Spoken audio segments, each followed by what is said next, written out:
नमस्कार। आपण मैंने निश्चित भाव जानी दिन राति मिसी 24 घंटा हुए कहीं। आसतु आज जाना दिन राति मिसी 24 घंटा हुए कहीं।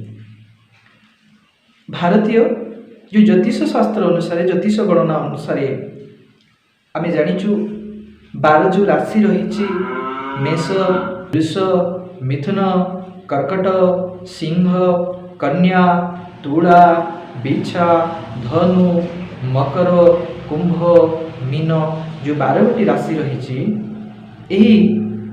12 गोटी राशि को नहीं जो प्रत्येक दिन राति जो भोग काल रही 2-2 घंटा अर्थात एपरी राति दिन मिसी जो 24 घंटा 12 गुणन 2 इक्वल टू 24 घंटा माने प्रत्येक राशि को 2-2 घंटा नेले आमे जानिछु